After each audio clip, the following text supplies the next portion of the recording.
Buller here. Thanks so much for the incredible response that you've given my new single, The Barber's Fiddle, that came out on Dark Shadow Recording at the end of March. So glad to know that it brought back so many fond memories for y'all about playing music in barbershops as you were growing up. Thank you for sharing those with me. And also glad to know that you're enjoying the music video that Stephen Mogen put together for this. He did a great job of drawing together the scenes that we cut in the studio as well as the scenes that we filmed at Cutshaw's Barbershop in my adopted hometown of Manchester, Tennessee. So another big thank you to Cutshaw's for allowing us to film there. And at the very beginning of that video, there's an album spinning, and that album is sequel to Magnum Banjos by Brown, Sullivan, and Company. And the reason it's in there is because it features the fine fiddling of this fellow right here, Mr. Billy Womack, the fiddling barber from Woodbury, Tennessee. And Mr. Billy was so influential on young musicians around Middle Tennessee all the way down to Chattanooga. He taught my brother-in-law, Timmy George, how to play guitar. I know Mickey Harris was in and out of the barbershop. Of course, Mickey's with Rhonda Vincent and The Rage. Mr. Billy also played music with my father-in-law, Sterling Haley, right there. And there's Mr. Billy. And Mr. Billy, of course, was a member of the Brown, Sullivan, and Company, and was featured on these two albums right here. And I'm so pleased to introduce you to Mr. Ed Brown and Fred Sullivan. They're going to tell you a little bit about their dear friend, Mr. Billy Womack.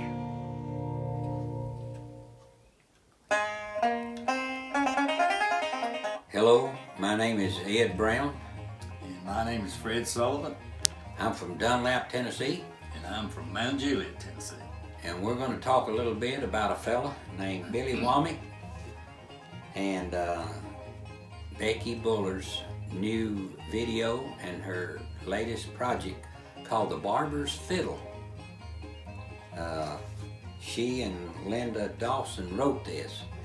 It's a great song and it's about a barber. One of them is up in Virginia that inspired her. And the other one is, as I said, Billy Womack. He's from Woodbury, Tennessee. Freddie and I met him first in 1968 in Manchester, Tennessee at a fellow friend of ours, his house, Tom Swearinger. He got a jam started and we were in his kitchen picking, some of us were. And all of a sudden there's another young fella come in the back door, had a fiddle with him, and we just kept playing the song we were doing like you normally do in a jam session. But anyway, as soon as we quit, this little man popped up right in the middle of us with his fiddle, and he said, "Katie Hill," and he took off on it about 125 miles an hour. And when he got through, he said, "I was just trying you out."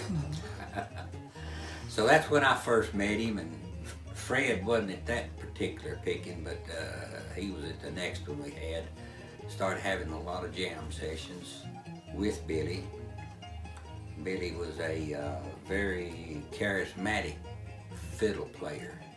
He knew countless tunes.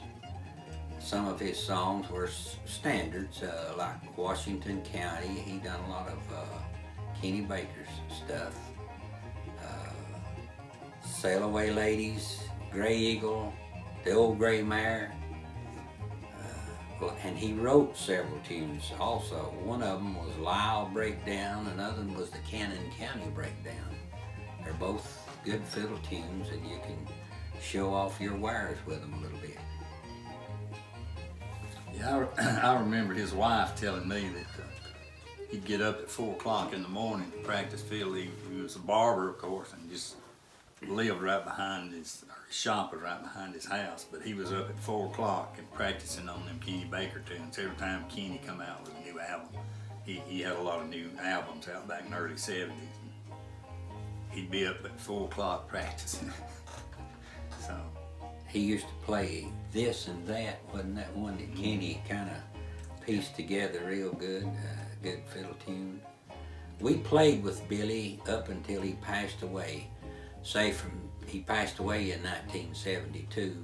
1992. We met him in 68, so you're talking about 24 years there. And he didn't play much on about that last year that I knew of. he wasn't at Smithville in the year of 1991. And that picture we were showing you was in 91 at his house. I went over to visit him from Smithville. But we played with him all those years. He recorded with us on 2 different albums with 17 different songs that we played together. And I went to Smithville for 18 years straight playing with him, and the only time that he didn't play much with us, he did some, was they got him to be a judge over there at that contest. And he said something about never again, or something like that. Oh, and that's the last time for that. Never again.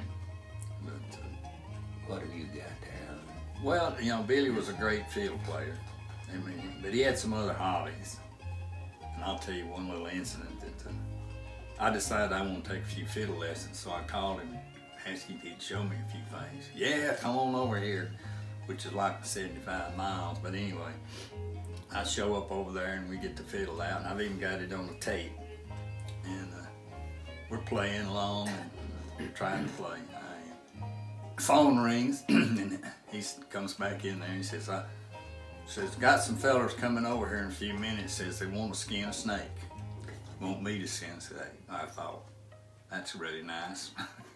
So anyway, a few minutes the door, somebody knocked on the door and we stepped out there on the porch and just walked out to a car and opened the trunk, and there laid a big old rattlesnake. And he reached in that trunk, grabbed that thing out, pulled it up. He took it, walked around behind the house. He had a board about that long, or maybe longer, I don't remember exactly. He nailed it to that board and whipped out his hen and rooster pocket knife and skinned that thing before you could turn around. The guys gave him $1 and left. And that's, we kind of called him the rattlesnake king of Cannon County. But he was, set him a board up, he was ready to go with it. Well, you know, on that album that they released of him, there's a picture of him with a snake. Yeah, I think, yeah. Fooling with a snake. He's probably getting ready to dress him. You want to talk about how he got his nickname? Yeah, how did he get that nickname? You know more about that than I do. Well, the best I remember, it was the year we went to Bearville for the first time with him. And they give you a little old sticker to put on your shirt, outer garment here, and write your name on it. And he already slapped his on there with no name. And somebody said, was gonna put it on. He said, what do you want me to put on there? And we called him Billy. He said, put Worm Womack. So whoever it was wrote it on there. And that's how he got his name, because he wasn't, I don't think he weighed more than 110 pounds soaking wet. And because I weighed 126 pounds back then, and I outweighed him by a long shot, I know. Anyway, he kind of named himself on that, and then from then on we just called him Worm. Nobody called him Billy or Worm. And he sort of started a worm gang, and he let me and Freddie into the gang with him. But then as time moved on and I kind of expanded a little bit, he removed my membership. He said the brown worm is going to have to leave. I couldn't be in the worm gang anymore. But also, I'll tell you a little bit about Bean Blossom. We went to Bean Blossom a couple of years in the early 70s. In 1972, Freddie couldn't get off from work, but just me and Billy went. Freddie came later, and Freddie gave us his tent to put up. But going from here to Tennessee, here to Bean Blossom, Billy would sit over there in that driver's side, in the shotgun side, and he would fiddle for a while. He'd put the fiddle up, and we'd talk music and fiddle tunes. And first thing I know, he'd have the fiddle back out and he'd fiddle more. And one time, he was just sitting there. He hadn't said anything in a while, and neither had I. And he, out of the clear blue sky, now my wife's name's Martha. He said, you know, Martha didn't look around very much, did she? And it took me 10, 15 seconds to realize that he was dry humoredly throwing off on me. Calling you uglies, what It wasn't. But we got to Bean Blossom and we met some new people. We met a guy from Michigan named Arnie Stump, and Arnie, highly respected Billy. He lives in Phoenix, Arizona right now area. Arnie does. I talk to him every once in a while, but he's had me to send him lots of things that I have of Billy playing music. And that Ron, you remember Ron, Yeah. the big guy? He was up there. He was a good guitar player. He played a lot with us. But we had a great time. Freddie come the next day, I guess it was. Yeah. And we had a good time after a big storm that first night. But Billy was a pleasant person to play with. If you ever jammed with him some, you wanted to go back and jam with him again and again and again. We have numerous jam sessions with him. One of them was at Berryville, Virginia, where we had a big one up there with Kenny Baker and Vassar Clements and Joe Green. Yeah. And that went on. Was that the 16-hour jam? It was still going. We started about dark or even before that. 5. It was about 12 hours or longer, at least 12 hours. I know we were about 2 o'clock in the morning. Tom Swearingen come and told us that there's a gentleman here in the park said if the banjos didn't stop, he's going to stop them. But anyway, yeah, that was a long one. Talk about how he always went in the middle. Yeah, he He would play to people. yeah, his habit, once he got to feeling good, because you normally wind up picking in a circle, you're in a fairly good sized jam session. And he would always wind up in the middle of the circle. And when you took the lead, then he'd be right up front of you, kind of, and like, I've looked down and he was almost had his chin laying on my banjo, just, and then he'd, make little comments, and like, yes, huh? But he just danced around that from one lead player to the next, and he didn't know the word still at all. He's constantly on the move. He would play to you, wouldn't Yeah. he? He sure did. You could tell he was getting into the music when he was going around with everybody playing with him. We had big jam sessions at a Redgate Festival outside of Knoxville, Newport. We was in a jam session. He and I were with Joe Green another time up there. It went on forever nearly. But we've got a lot of recorded jam sessions of him. And then we might want to mention that one of his other endeavors was in addition to being a rattlesnake scanner, he was I call him Flatfoot, the Appalachian bug dancer. And we do have some old 8mm video, but he knew how to do the real thing on that bug dancing. We've got a little dab of him dancing up there in Barber. Yeah, we got a tape. If we can work that out, we might try to send that too. But what else? Jamming with Kenny and Berryville. What was it like recording with Billy? He was just a very positive person. He was a bunch of fun. He would do whatever you wanted him to do, the best that he could. And usually it didn't take him long to take off on something. And he was always willing. We'd work it out with him a lot on Wednesday because he took off from the barbershop on Wednesday. That was his day off. And we done a lot of our recording in Chattanooga at our friend's house. And so it took us almost a year to record our first album because we all worked. And Billy done what he could. But then we went to Nashville for the third album to record with Bobby Thompson for 4 songs. One of them was Tallahassee. Billy really worked on that one good. So Bill Monroe song. Yep.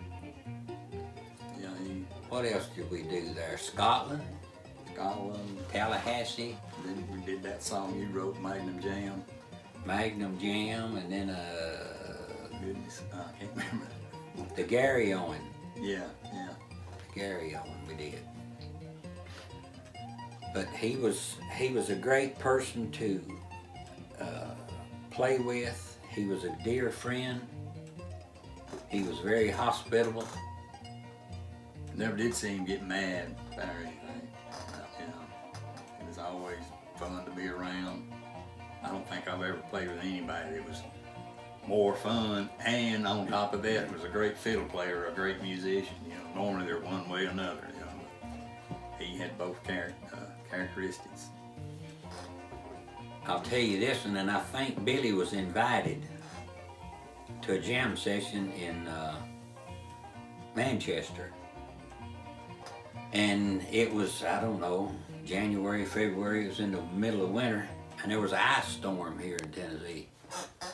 And so this jam session was set up a certain time, and Freddie and I went on the ice over the Mont Eagle Mountain to Manchester.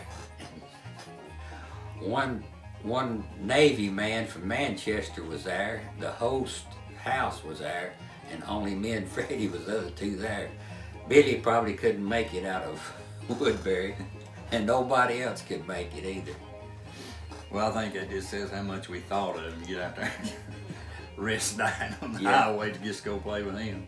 Because anytime he was going to play, we was going to be there if we could. We probably hoped that he'd make it. Oh, I was disappointed when he didn't show up. That's about it. But Billy has, the question's been asked, why was he under-recorded? Probably, don't you think, that that's speaking of being recorded professionally? Yeah. With albums, it's companies, publishing companies and so forth, and print companies. Now, Billy has been recorded hundreds of times in jam sessions.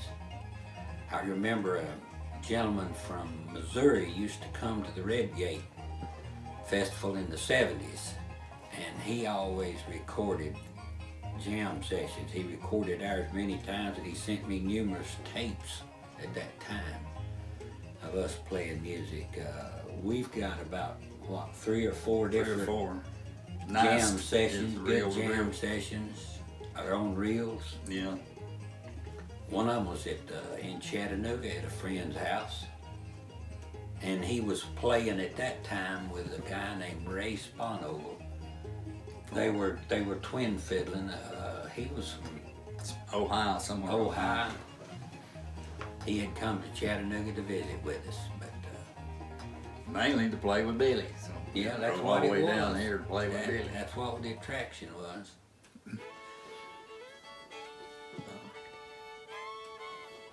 The Barber's Fiddle. Keep that in mind. Get on YouTube, look it up, look at her recordings of it, and purchase you one of them. Becky Buller and Lynda Dawson's song, The Barber's Fiddle. You'll enjoy it. I think there's 18 fiddlers on that recording. You'll probably know most of them.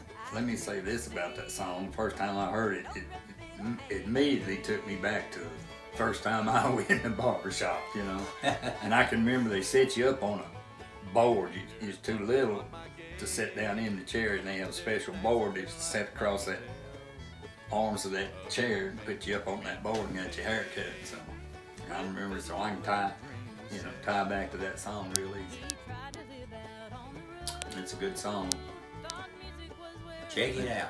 Well, it broke his heart and it broke his soul, made him sing a different song. Fiddle up high, fiddle down low, fiddle most everywhere I go.